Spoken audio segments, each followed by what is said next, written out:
L'écologie est souvent à part dans les médias, dans une rubrique planète ou environnement.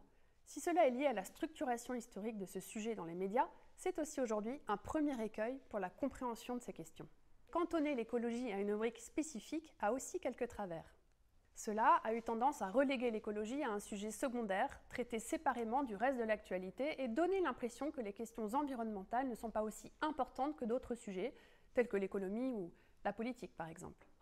Dans les rédactions, beaucoup l'ont ressenti pendant longtemps, leur spécialité étant moins noble que celle des journalistes politiques, économiques ou les reporters de guerre. Les rubriques spécialisées peuvent aussi attirer un public déjà sensibilisé aux questions environnementales, mais avoir du mal à toucher un public plus large.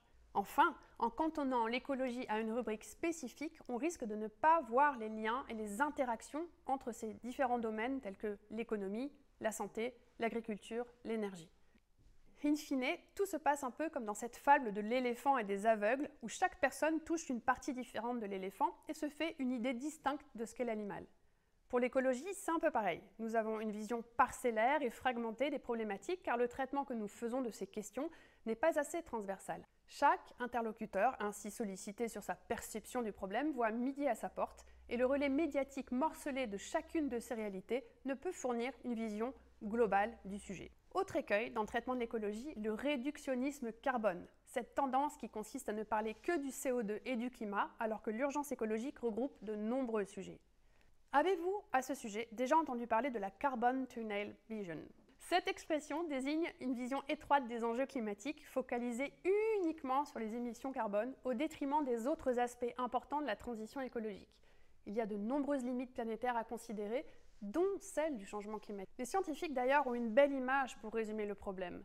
C'est celle d'un tsunami qui nous arrive dessus, avec la vague du Covid, celle de l'économie, puis celle du changement climatique et bien derrière celle de la biodiversité. Donc plus fondamentalement, chaque dimension de la crise est reliée aux autres. Il nous faut donc, je le répète, une approche transversale des enjeux. Enfin, les médias, dans leur majorité, ont adopté un traitement qui a dépolitisé les enjeux écologiques, ce qui n'a pas permis de comprendre la marge d'action collective du sujet.